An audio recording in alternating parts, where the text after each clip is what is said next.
Hello दोस्तों, स्वागत है आपका हमारे चैनल राधे टीचिंग अड्डा पर। और दोस्तों, बाल विकास की आज हमारी फिर से क्लास है और यह हमारी बाल विकास की तीसरी क्लास है, जिसमें हम लोग क्या पढ़ेंगे, बाल विकास के क्षेत्र। इसके पहले इसकी 2 क्लासें हो चुकी हैं, तो यदि आपने इसके पहले की क्लासें नहीं देखी हैं तो उनको देख लीजिएगा और वीडियो को अंत तक अवश्य देखिएगा। तो शुरू करते हैं हम लोग अपना वीडियो। आज का हमारा जो है बाल विकास के क्षेत्र, तो देखते हैं कि बाल विकास के अंतर्गत कौन कौन से क्षेत्र आते हैं जिनपे टीचिंग होती है या अध्ययन होता है या फिर शोध होते हैं इनमें। तो देखते हैं हम लोग। सबसे पहला पॉइंट हमारा क्या है कि बाल विकास की विभिन्न अवस्थाओं का अध्ययन। विभिन्न अवस्थाओं का मतलब कि जो बाल विकास है हमारा, बच्चे का विकास है या बालिका का विकास है, तो ये जो विभिन्न अवस्थाएं आती है, जैसे शैशवावस्था आती है, बाल्यावस्था आती है, किशोरावस्था आती है, तो इन सभी अवस्थाओं का, या उसके बाद जो है प्रौढ़ा है, युवा है, जो भी कह सकते हैं, तो यह सभी अवस्थाओं का अध्ययन का है बाल विकास के अंतर्गत आता है। उसके बाद हमारा दूसरा पॉइंट है बाल विकास की विभिन्न पहलुओं का अध्ययन। विभिन्न पहलुओं का अध्ययन का मतलब यह है कि बाल विकास के अंतर्गत किसी भी बच्चे का या बालिका का शारीरिक विकास, मानसिक विकास, नैतिक विकास, चारित्रिक विकास, उसके बाद भाषाई विकास है, यह सभी जो विकास आते हैं यह इनके अंतर्गत पढ़े जाते हैं या समझे जाते हैं। तो जो शारीरिक, मानसिक, नैतिक, चारित्रिक, भाषाई, वह सब किस में आ जाते हैं, ये विभिन्न पहलुओं में आ जाते हैं। उसके बाद हमारा अगला पॉइंट है बाल विकास को प्रभावित करने वाले तत्वों का अध्ययन।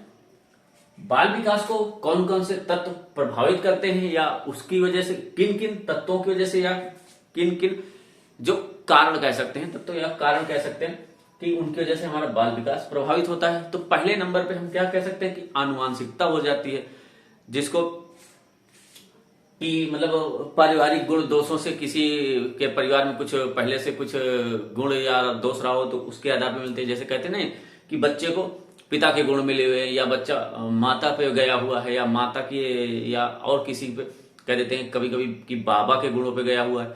तो वही चीज है कि आनुवांशिकता प्रभावित करती है। उसके बाद बच्चे का जो आसपास का वातावरण होता है वह भी प्रभावित करता है, मतलब आसपास का जो बच्चे के वातावरण होता है, माहौल होता है, वह भी प्रभावित करता है।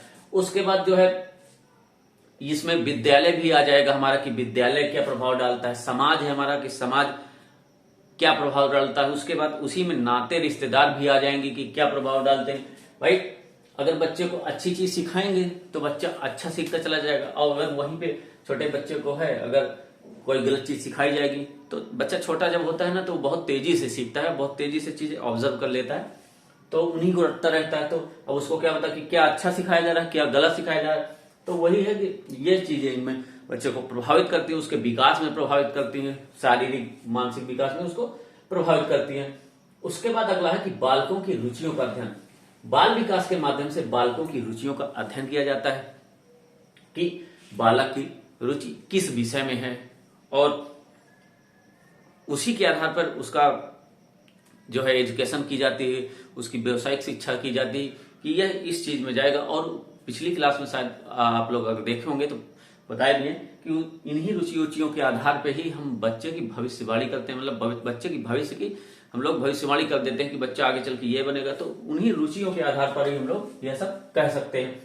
उसके बाद अगला पॉइंट है कि बाल व्यवहार और अंतः क्रियाओं का अध्ययन। मतलब बालक क्या है कि बालक के व्यवहार, बालक क्या व्यवहार करता है, किस मतलब अपने घर में क्या व्यवहार करता है, माता पिता से क्या व्यवहार करता है, या पड़ोसियों से क्या व्यवहार करता है, या समाज में रहता है तो क्या जो है व्यवहार करता है, विद्यालय में जाता है तो विद्यालय में क्या प्रभाव करता है, मतलब कैसे व्यवहार करता है।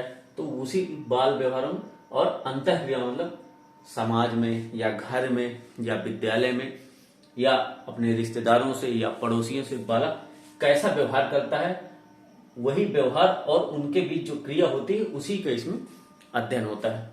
उसके बाद अगला पॉइंट है बालकों की विभिन्न मानसिक क्रियाओं का अध्ययन।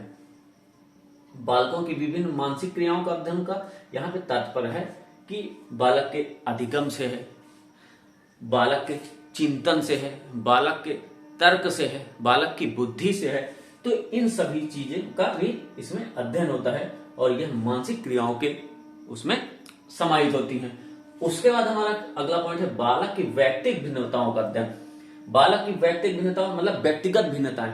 देखे होंगे कि बच्चा कोई पतला होता है, कोई मोटा होता है, कोई लंबा होता है, कोई छोटा होता है, या और भी फर्क होते हैं, आसपास ही देखे होंगे।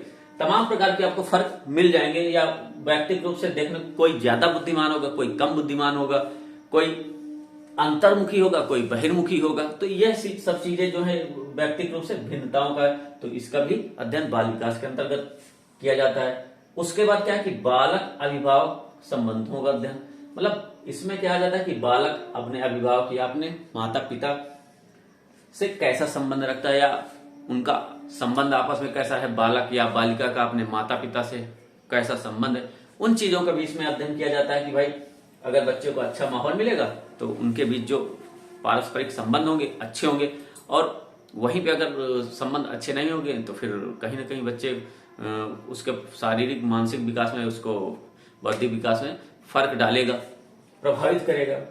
इसी कभी कभी ऐसे में ही बच्चा बिगड़ जाता है या चिड़चिड़ा हो जाता है, या बहुत ज्यादा जो है कुछ भी कह सकते हैं कि नटखट हो जाता है, या तो ये सब उनके व्यवहारों संबंधों पर अध्ययन मतलब निर्भर करता है कि संबंध कैसे हैं। उसके बाद मानसिक स्वास्थ्य विज्ञान के अध्ययन, इसमें बच्चे का जो है मानसिक स्वास्थ्य का भी अध्ययन किया जाता है। और आजकल जो है प्रचलन में भी है कि जो